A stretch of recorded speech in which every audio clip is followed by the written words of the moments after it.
10 के दमदार ट्रेड्स में आपका स्वागत है। हमारे साथ प्रकाश काबा सर और राजेश सतपुते पिछले शो से बने हुए हैं और उसके साथ ही कोटक सिक्योरिटीज से अमोल अठावले और इनक्रेड इक्विटीज़ के गौरव बिस्सा भी जुड़ेंगे अपनी टॉप पिक्स के साथ। बिग मार्केट वॉइसेस में आज हमारे साथ होंगे वैल्यू क्वेस्ट इन्वेस्टमेंट एडवाइजर्स के CIO रवि धर्मशी। ये सब कुछ लाइंड अप है कुछ ही देर में आपके लिए शो पर, लेकिन इससे पहले कुछ स्टॉक्स और मार्केट्स की बात करते हैं। एक बार इरीडा को लेकर आइए जरा स्क्रीन पर। एक finally law of gravity catch up हुआ यहाँ पर। 3-4 दिन से थोड़ी नर्वसनेस लग रही थी यहाँ पर कि अब मूव थोड़ा जो है वो वन वे बहुत ज़्यादा हो गया।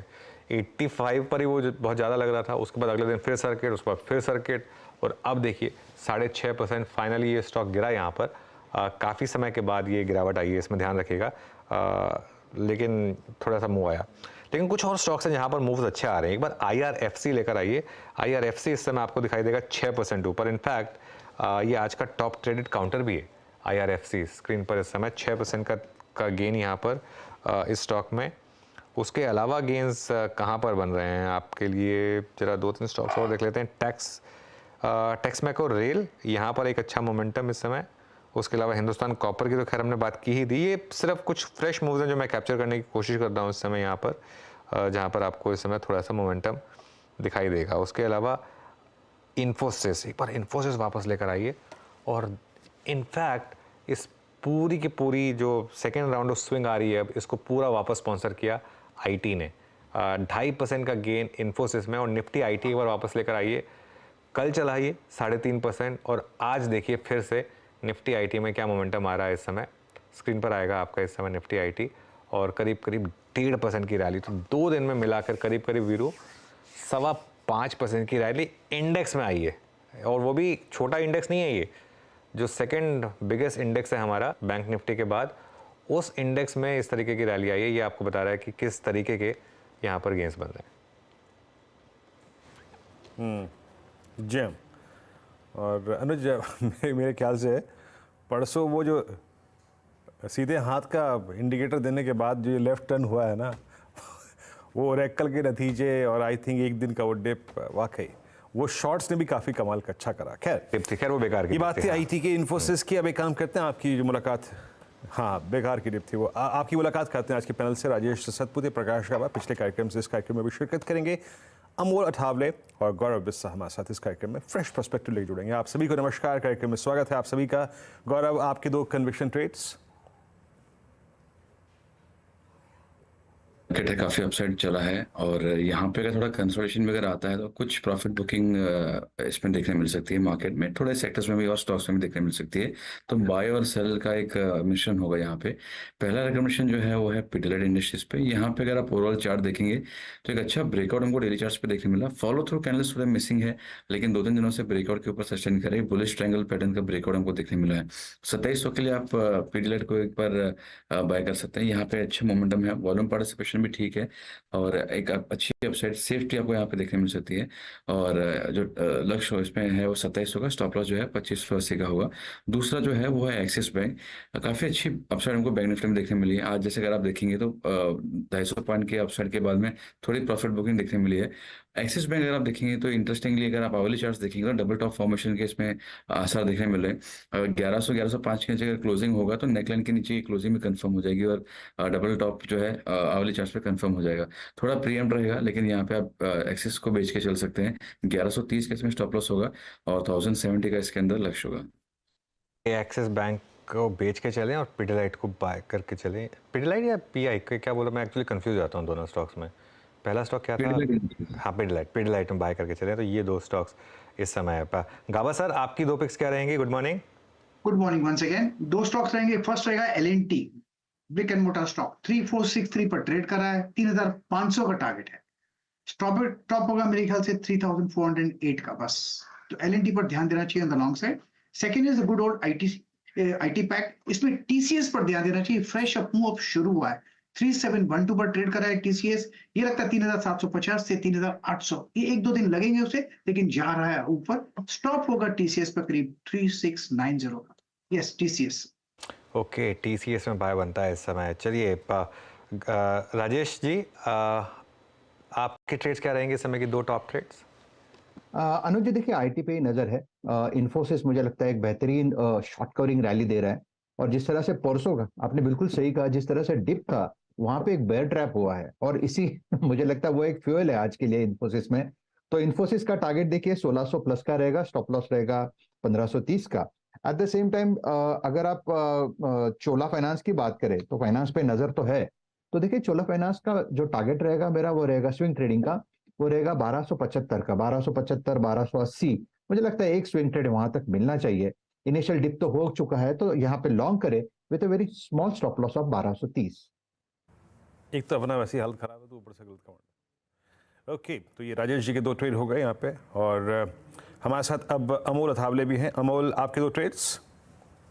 जी नमस्ते। एक सपोर्ट लेवल पे मैं देख रहा हूँ और एक ब्रेकआउट लेवल पे देख रहा हूँ। तो एक भारतीय एयरटेल मुझे अच्छा लग रहा है, करंट लेवल्स 1005 के आसपास चल रहा है। पोजिशनरी टारगेट लग रहा है मुझे 1050 1065 तक जा सकता है और स्टॉप लॉस उसका रहेगा 985 का। और दूसरा मुझे बजाज फिंसर अच्छा लग रहा है, 1725 के आसपास है। पोजिशनली है ये भी, 1810 तक के पहले टारगेट है, 1825 सेकंड टारगेट है और स्टॉप लॉस उसका रहेगा 1690। एक रेंज ब्रेकआउट फॉर्मेशन है, पॉजिटिव कंसोलिडेशन है, तो आने वाले दिनों में स्टॉक में अच्छा खासा मोमेंटम आ सकता है, बट मार्केट थोड़ा ओवरबॉट है तो स्टॉप लॉस स्ट्रिक्टली फॉलो करें। ओके, चलिए, तो ये इस समय की चारों की चारों गेस्ट से ट्रेड्स आपके लिए निफ्टी लेकर आई है अब एक बार ज़रा। और निफ्टी का कंट्रीब्यूशन देखिए 21300 क्रॉस कर रहे हैं अब हम।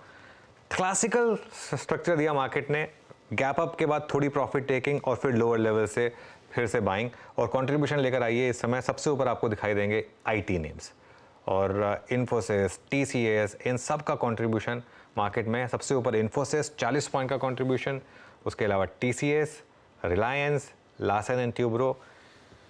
क्या गॉड्स एंड अपॉर्चुनिटी थी परसों वो आईटी में जो गिरावट आई वो, और जिसने भी वो लपकी, इवन अगर कल भी आपने ले लिया तो एक शानदार मोमेंटम के साथ मार्केट। इन्फोसिस को एक बार वापस रिविजिट करेंगे। इन्फोसिस लेकर आइए फिर से स्क्रीन पर। अच्छा, अब इन्फोसिस का एक बार जरा 1 साल का चार्ट लेकर आइए। क्यों? क्योंकि सारे के सारे आईटी स्टॉक्स ऑब्वियसली एक शानदार मोमेंटम दिखा चुके हैं, क्योंकि इन्फोसिस में गिरावट सबसे ज़्यादा आई थी। इन्फोसिस अभी भी अपने 52 वीक हाई से थोड़ा दूर है। 52 वीक हाई है करीब 1620 का, यहाँ पर अभी भी उससे थोड़ा दूर है इन्फोसिस। गाबा सर, क्या करें इन्फोसिस में? लोअर लेवल से 30% रिकवर हो चुका है, अभी भी जगह है यहाँ पर? बिल्कुल जगह है इसमें, इनफैक्ट मोमेंटम है, मैं कहूँगा मोमेंटम अच्छा है। 1547 पे ट्रेड करा है, लेकिन तो अगर टाइम फ्रेम बढ़ा दे तो मुझे लगता है 1600 भी जाकर टच करेगा। मैटर ऑफ टाइम, स्टॉप होना चाहिए 1520 और राइट करना चाहिए। अब 1546 पर ट्रेड कर रहा है, तो रिस्क रेशियो आपको लगेगा कि ट्वीक नहीं है, स्टिल 1:1.5 है। तो मेरे ख्याल से यस, अप मूव ऑन है इसमें इन्फोसिस। और देखिए 1520 का जो स्टॉप लॉस गाबा सर ने सजेस्ट किया है वो बहुत सिंपल है, आज का लो उससे बस 1 रुपये नीचे। तो ये एक स्टॉप हो सकता है यहाँ सिस्टम में, लेकिन 126 पॉइंट की रैली। अच्छा, बैंक निफ्टी भी रिकवर हुआ थोड़ा नीचे के लेवल से, तो अब मार्केट में वो जो 3 दिन की रैली में जो दूसरा दिन है शायद उसकी तैयारी हो रही है, और उसके बाद फाइनली एक मंडे को गैप अप, ये सब पॉसिबल है मार्केट में। सेंसेक्स 70,911 पर, और आजकल तो सेंसेक्स ऑप्शंस में भी काफ़ी वॉल्यूम होते हैं, मेरे ख्याल से यहाँ पर भी काफ़ी वॉल्यूम्स इस समय हो रहे होंगे। एक आध और ट्रेड लेते हैं, उसके बाद एक ब्रेक लेकर बिग मार्केट वॉइसेस की शुरुआत करेंगे। राजेश जी, एक बार ज़रा चार्ट देखिए डीएलएफ का, कोई व्यू यहाँ पर आपका? अनुज जी देखिए 700 के ऊपर, 700 पे कॉल राइटर खड़े थे, 705 पे ये फ्यूचर में ट्रेड हो रहा है, तो शॉर्ट स्क्वीज तो डेफिनेटली होगा। तो 700 के ऊपर हम बाय रखेंगे, स्टॉप लॉस रखेंगे हम छोटा 697 का, और एक स्विंग का टारगेट लेंगे करीबन 720 का, 720 725। तो यहाँ पे स्ट्रेंथ अभी भी बनी हुई है, तो इट्स लॉन्ग बनी हुई यहाँ पर, तो अभी भी लॉन्ग है। चलिए एक काम करते हैं, एक छोटा सा ब्रेक ले लेते हैं, उसके बाद वैल्यू क्वेस्ट इन्वेस्टमेंट एडवाइजर्स के सीईओ रवि धर्मशी हमारे साथ जुड़ेंगे इस छोटे से ब्रेक के बाद। Welcome back. निफ्टी इस समय डे हाई पर, लाइफ टाइम हाई पर, किसी भी पैरामीटर पर देख लीजिए, monthly, hourly, daily, minute by minute, highest point पर इस समय निफ्टी। तो बात करते हैं बिग मार्केट वॉइसेस में। आज हमारे साथ हैं वैल्यू क्वेस्ट इन्वेस्टमेंट एडवाइज़र के सीईओ रवि धर्मशी। रवि जी के पास भारतीय शेयर बाजार में 21 साल से ज़्यादा का अनुभव है। इन्होंने अमेरिका के मैकलम बिजनेस स्कूल से MBA की पढ़ाई की है। 4 साल तक वो रेयर एंटरप्राइजेस के साथ भी जुड़े रहे हैं और ऑल्टरनेटिव इन्वेस्टमेंट फंड के माहिर माने जाते हैं। इनके PMS ने शानदार रिटर्न्स जनरेट किए हैं और मार्केट को आउट परफॉर्म किया। Ravi ji, good morning. शुक्रिया हमारे साथ जुड़ने के लिए। लोगों ने बहुत पैसा बनाया इस तेज़ी में, और ख़ासतौर से मिड कैप्स और स्मॉल कैप्स में इस साल तो ज़बरदस्त पैसा बनाया। मतलब गंदे से गंदे पोर्टफोलियो ने अच्छा पैसा बनाया होगा, अच्छे पोर्टफोलियो जैसे आपके पोर्टफोलियो ने तो बहुत पैसा बनाया। लेकिन अब क्या व्यू बन रहा है? अब जब ये साल खत्म होने को आ रहा है, 2024 को लेकर आपका क्या व्यू बन रहा है? So Anuj, thank you for having me, और आपके व्यूअर्स को नमस्कार। बट मैं ये कहूँगा कि जो कोविड के पुरान जो तेजी शुरू हुई है इंडिया में, वो एक 15 महीने का समय था जब मार्केट ठीक नहीं चल रही थी। फिर जो इस साल के जनवरी फरवरी से जो मार्च में रैली शुरू हुई, वो पहले मिड एंड स्मॉल कैप में शुरू हुई और एक्चुअली पूरी दुनिया में नहीं थी। अब लास्ट 15 दिन से जो मार्केट का रुख चेंज हुआ है, वो एक ज्यादा एक मैक्रो ट्रेड की तरह हो रहा है। अभी तक मार्केट थी mid cap small cap focus market थी, बिकॉज डोमेस्टिक फ्लो स्ट्रांग थे। बट अब यहाँ से फॉरेन फ्लो स्ट्रांग होते हुए नजर आ रहे हैं, और रीजन उसका सिंपल है। 2-3 चीजें हो गई। एक तो यूएस में इंटरेस्ट रेट जो 10 ईयर था वो 5.2 वाला 4 के नीचे चला गया। क्रूड जो 95 के आसपास चल रहा था वो 75 चला गया। और तीसरा जो इंडिया में थोड़ी बहुत हालांकि काफी कम थी, बट जो थोड़ी बहुत अनसर्टेनिटी थी रिगार्डिंग सेंट्रल इलेक्शंस में क्या होगा, वो राज्य के इलेक्शंस के साथ साथ वो भी दूर हो गई। तो इंडिया ने अपने आप को एक अट्रैक्टिव इन्वेस्टमेंट डेस्टिनेशन की तरफ पोजीशन कर लिया है। And now that money which was waiting on the sideline, वो अब अट्रैक्ट हो रहा है। तो जो हमने 15 दिन में देखा है कि $3-4 बिलियन आ गए, रोज के 1-2 डील हो रहे हैं, बड़े बड़े ट्रांजैक्शन हो रहे हैं। ये मुझे लगता है ये और भी यहाँ से जारी रहेगा, कंटिन्यू रहेगा। शायद मार्केट का थोड़ा कलर चेंज हो गया है, जो मिड एंड स्मॉल कैप से ज्यादा अभी लार्ज कैप में थोड़ी सी ज्यादा तेजी दिख रही है। लार्ज कैप में थोड़ी ज़्यादा तेजी दिख रही है। तो आप आपके पीएमएस में 5 साल में ग्रोथ स्कीम में 25% का कैगर रहा है, और प्लेटिनम स्कीम में 29% का कैगर रहा है। 5 साल में 29% कैगर, मतलब शानदार रिटर्न्स। तो आप अपने पोर्टफोलियो में अभी कुछ चेंजेस कर रहे हैं क्या, और इस समय आपका पोर्टफोलियो किस तरफ ज़्यादा स्क्यूड है? एक तो सबसे पहले आई थिंक काफी लोगों को डर लगा रहता है। इनफैक्ट 6 महीने पहले काफी लोग मुझे कह रहे थे मिड एंड स्मॉल कैप में अभी हो गया है, अब यहाँ से और कितना पैसा लगाना चाहिए, नहीं लगाना चाहिए। और काफी लोगों ने ये भी कहा कि मैं अभी यहाँ से और पैसे नहीं लूंगा अपने फंड में।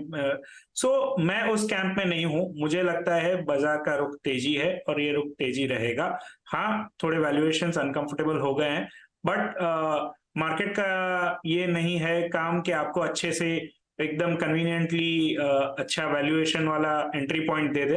ये तो हर साइकिल में होता है कि हम एक्सट्रीम पेसिमिज्म से लेके एक्सट्रीम ऑप्टिमिज्म की तरफ जा रहे हैं, और मेरा ये मानना है कि हम अगले 6-12 महीने में ये एक्सट्रीम ऑप्टिमिज्म की तरफ जा रहे हैं। हैविंग सेड दैट, हम एक स्टॉक पिकर हैं। हम जहाँ अपॉर्चुनिटी दिखती है वहां जाते हैं, ना कि small cap mid cap focused है, ना लार्ज कैप फोकस्ड है। हम उस तरह से मार्केट को नहीं बांटते, पर हमारा naturally, because we look for ऐसी कंपनियां जो 20-25% से ज्यादा अर्निंग्स के अगर दे पाए, तो ऑटोमेटिकली वो थोड़ा फास्टर ग्रोइंग कंपनीज तो छोटी साइज की होती है, बट एकदम छोटी नहीं होती है। वो 1 बिलियन से लेकर $10 बिलियन के बीच में मार्केट कैप जनरली होता है। तो वहां पर और भी मुझे ऐसी अपॉर्चुनिटीज दिख रही हैं जहां पर आपको 20-25% अर्निंग्स कैगर वाली कंपनी जो रीजनेबल वैल्यूएशन, जब मैं रीजनेबल कहता हूं तो मतलब peg ratio of let's say 1.2 की तरफ 1.1 से 1.2 में मिल जाती है, मतलब 30-35 का पी मल्टीपल पे। तो अगर ऐसा है तो अगर इवन इफ थोड़ा सा डीरेटिंग भी हो जाए तो भी आपको 15 से 20% अर्निंग्स स्टॉक रिटर्न्स यहाँ से 5 साल में मिल सकते हैं। ये मेरा मानना है कि we should continue the focus. हाँ, अगले 6 महीने 12 महीने में ऐसे लगता है कि because money flows will be driven by FIIs मोर, तो वहां पर थोड़ी एक्स्ट्रा रिटर्न्स आ सकती हैं। बट अगर आप 4-5 साल का व्यू लो तो मिड एंड स्मॉल कैप में अभी भी अपॉर्चुनिटी है। ओके, तो रवि जी की जो अब तक की टिप्पणी थी, उसके बाद आपको ये एक चीज़ तो जहन में आ गई होगी कि चल चुका है बहुत, ये एक सिद्धांत नहीं है। अच्छी अर्निंग विजिबिलिटी हो और रीजनेबल अगर आप देखें प्राइसिंग हो, तो वो चेज़ करने लायक चीज़ अभी भी है। रवि जी, इसी दृष्टिकोण से मेरे जहन में बार बार 2 स्पेस आते हैं जिसको स्पेशली दूसरे कार्यकाल में इस केंद्र सरकार की बहुत बाजार ने वरीयता दी, डिफेंस और रेलवे, अब रेलवे को अमूमन हम ये कह देते हैं कि जनाब बहुत चल चुका है, एक वर्टिकल राइज था, बट इन दो स्पेसेस में आपको अर्निंग्स की विजिबिलिटी और कितनी स्ट्रांग लग रही है आपके अनुमान से, और इन दो स्पेस पे आपका व्यू क्या है? अर्निंग्स विजिबिलिटी बहुत ही स्ट्रांग है वीरेंद्र जी, एंड यहाँ पर अर्निंग्स का तो प्रॉब्लम है ही नहीं, पर ये क्वेश्चन ये पूछने लायक है क्या हम FY25 का अर्निंग्स डिस्काउंट कर रहे हैं या FY26 का। सो अगर FY26 का भी डिस्काउंट कर रहे हैं तो वहां थोड़ी सी आपको कॉशियसनेस आपको बरतना चाहिए वहां पर। But having said that, Tailwind अभी भी बहुत जोरदार है। आज ही हमने देखा, एक पढ़ा कि government is talking about 1 lakh crore रुपया स्पेंड करने का on new trains. 2 wagon order अभी ही रिलीज हुए हैं, ऑलमोस्ट 10,000 वैगन्स के ऑर्डर रिलीज हुए हैं। एंड यहाँ पर 2 चीजें हो रही है, एक तो कैपेसिटी बढ़ा रहे हैं इंडियन रेलवेज, और दूसरा अपग्रेडेशन हो रहा है।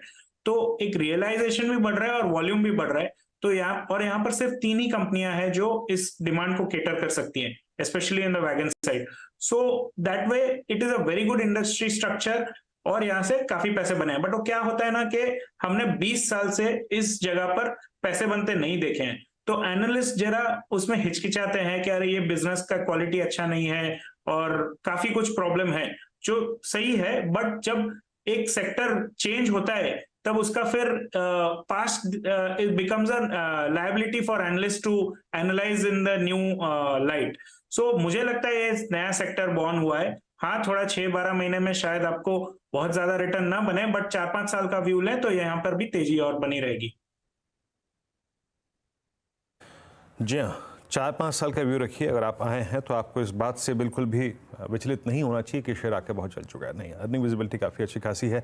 अच्छा रवि जी, अब एक स्पेस पे भी कुछ देर पहले आपके आने से पहले हम बात कर भी रहे थे, इंडस्ट्रियल कमोडिटीज़। आप मेटल्स पे आइए, फेरस नॉन फेरस ग्रुप पर। मेटल्स में इस बार हमने जो कॉन्फिडेंस देखा वो गजब का था, ऑल टाइम हाई इंडेक्स पे, ऑल टाइम हाई पर ये इंडेक्स ट्रेड कर रहा है।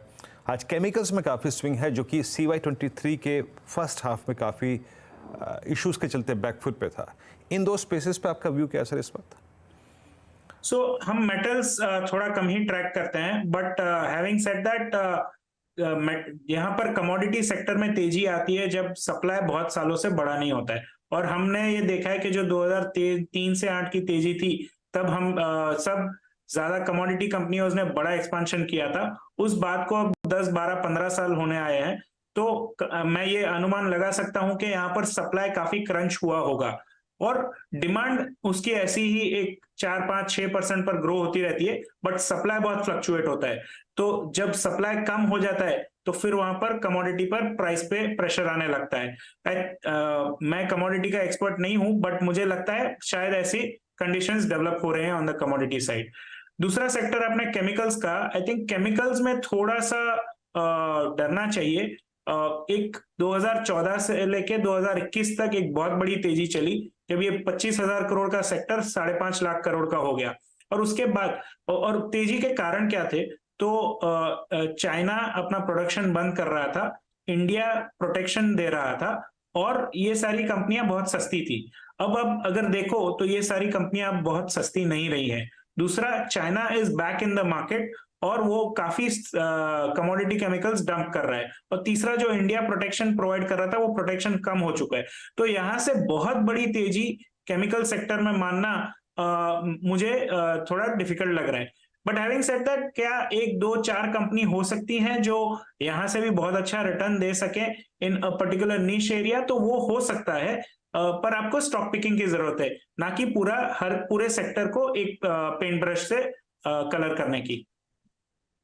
ओके, चलिए रवि जी, एक स्पेस जहां पर शानदार कमबैक है, शानदार, वो है आईटी।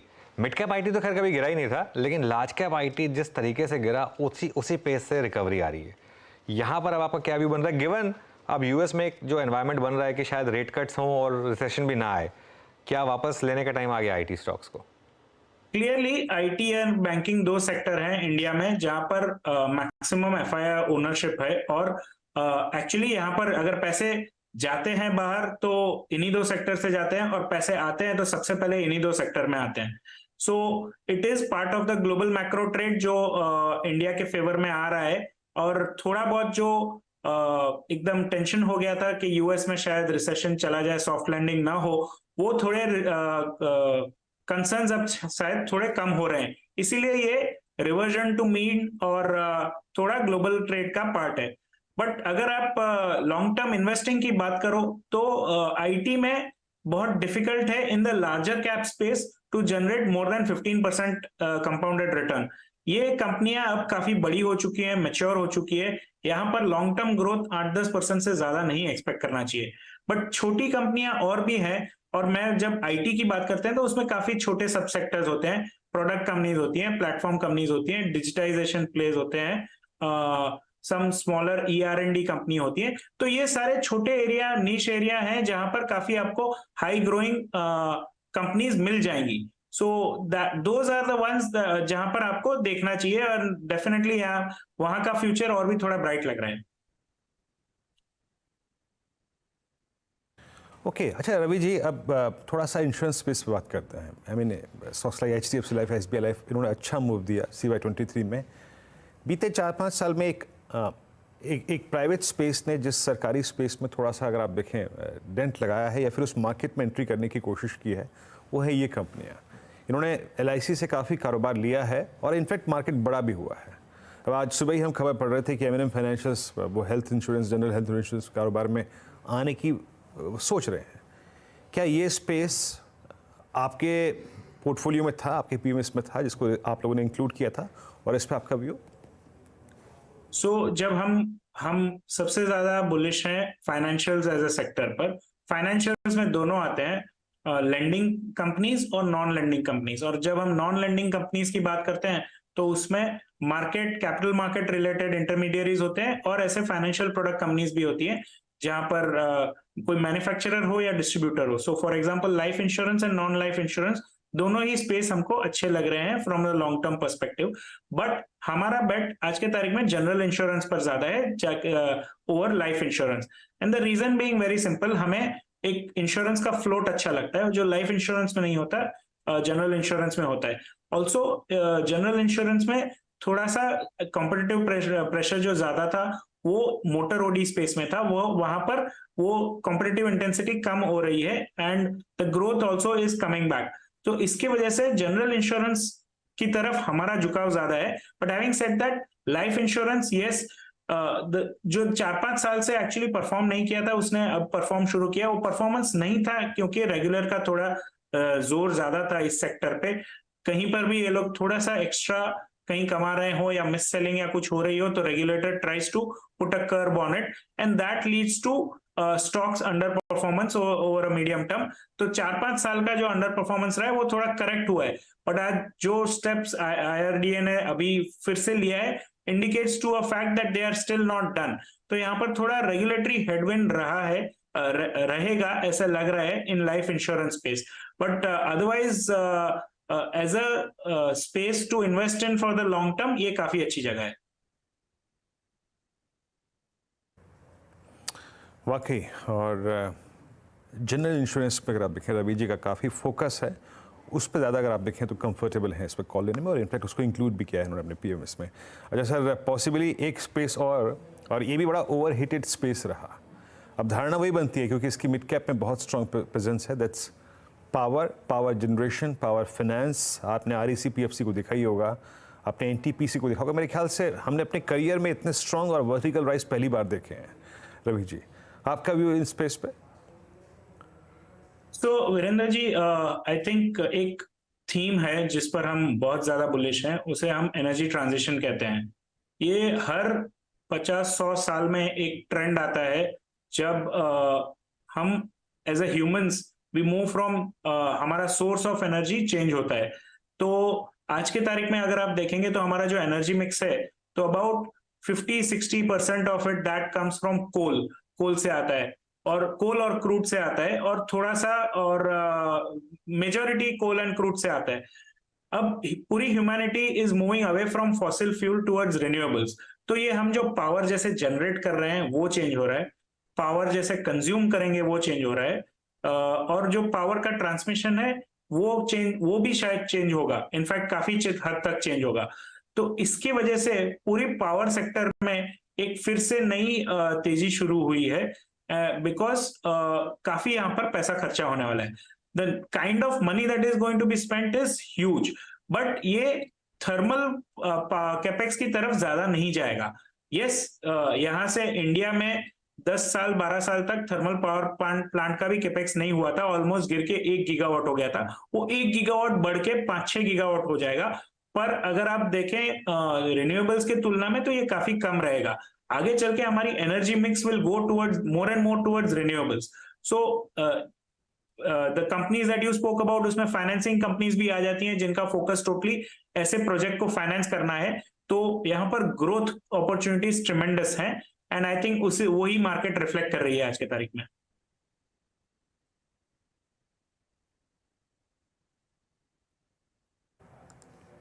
चलिए रवि जी, बहुत बहुत शुक्रिया, आप इस कार्यक्रम में शामिल हुए और सभी सेक्टर्स पर बहुत बारीकी से खूबसूरती से अपना व्यू रखा आपने सर। और इस शुक्रवार की आपको एक बार फिर से बधाइयाँ। मतलब ये शुक्रवार अपने आप में कितना बढ़िया है। दिसंबर का लगभग आधा समय पूरा हो चुका है। Sensex at the rate 71,000, Nifty 21,300। तो ये शुक्रवार, और इसके लिए एक बार फिर से आपको शुभकामनाएं, और सर निकट भविष्य में आपसे जल्दी बात करेंगे। बहुत बहुत शुक्रिया अनुज। छोटा भी डिप इस बाजार को ले उड़ता है, ये लीजिए आपकी स्क्रीन पर 21,349। और मेरे ख्याल से अनुज, अगर ये बैंक निफ्टी 48,000 का लेवल बाइसेक्ट कर जाए तो अगला स्विंग फिर यही स्पॉन्सर करते। बट आईटी 2100 पॉइंट अनुज 2 दिन में। वीरू देखिए, तीन का फंडा मैं हमेशा बोलता हूँ, मैक्रो के बाद 3 का फंडा। और पिछली बार वाला अगर आपने मिस कर दिया तो ये वाला नहीं मिस करना चाहिए था। मैक्रो ट्रिगर के बाद हमेशा रैली 3 दिन चलती है। पहले दिन रैली, दूसरे दिन इंट्राडे में बड़ी रैली, और तीसरे दिन गैप अप। मैं एक और चीज बोल रहा हूँ आपको, मंडे को भी गैप अप होना है। अभी एक बाकी है, एक गैप अप, और मंडे को आएगी यहाँ पर जो भी प्रॉफिट टेकिंग आनी है। और एक तब तक आपका 21,500 तक का स्विंग पूरा हो चुका होगा।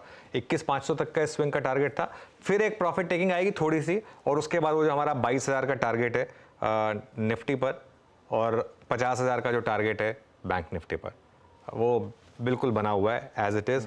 उसमें कोई डाउट नहीं है, उसमें कोई दो राय नहीं है। और देखिए क्या शानदार मोमेंटम आ रहे हैं मार्केट में। अच्छा, बाय द वे आज सेंसेक्स की एक्सपायरी है। मैं एक बार सेंसेक्स के ऑप्शंस देख रहा था, एक बार सेंसेक्स की ना मैंने 71,000 की कॉल देखी वीरू। मैं मतलब बता रहा हूँ आपको, आज शायद इसमें इंट्राडे में काफ़ी ज़बरदस्त हो। वो जब हम कुछ टाइम पहले जब वो डिप आई थी तो वो 18 रुपये पे थी, वो 18 रुपये वाली 203 रुपये गई इंट्राडे में। अब 150 पर आ गई है, लेकिन 18 रुपये वाली कॉल 203 रुपये पे गई। इस तरीके के एक्शन हो रहे हैं इस समय मार्केट में। जी हाँ, तो एक्शन बदस्तूर जारी है। आपकी स्क्रीन पर निफ्टी बैंक अब करीब ये 47,814 पर, निफ्टी 157 अंकों पर डे हाई पर, और लुक एट निफ्टी आईटी 1000 अंकों पर 35,221। नीरज जी आगे क्या डायरेक्टर साहब? अभी नहीं आए हैं। गौरव बिस्सा हैं, उनसे एक बात कर लेते हैं। और आज का जो स्टॉक ऑफ द डे है उसमें नाल्को, हिंदुस्तान कॉपर और इन्फोसिस गौरव अब ट्रेजेक्ट्री क्या बन रही है? आई मीन जो इसने ब्रेकआउट दिया है, जिस तरीके से इसने 14 मार्च के हाइस को क्रॉस किया, अब अगला लक्ष्य टेक्निकली बनता क्या है इन्फोसिस पर?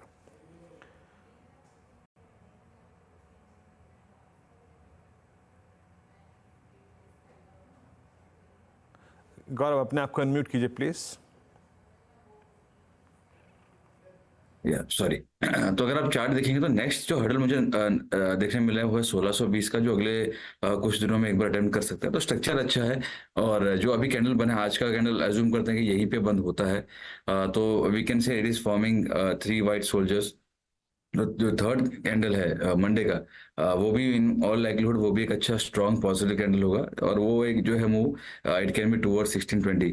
तो मुझे लग रहा है यहाँ पे जो फ्रेश स्विंग ब्रेकआउट्स वगैरह हुए हैं, अगर किसी को यहाँ पे लेना है तो 1530 के स्टॉप लॉस वगैरह कर सकते हैं। 1620 का इमीडिएट रेजिस्टेंस होगा, वो पार हो गया तो 1700-1750 विद इन स्ट्राइकिंग डिस्टेंस पे आ जाएगा। बता दें कि मनी कंट्रोल पर दिए गए विचार एक्सपर्ट्स के अपने निजी विचार होते हैं। वेबसाइट या मैनेजमेंट इसके लिए उत्तरदायी नहीं है। यूजर्स को मनी कंट्रोल की सलाह है कि कोई भी निवेश निर्णय लेने से पहले सर्टिफाइड एक्सपर्ट की सलाह लें।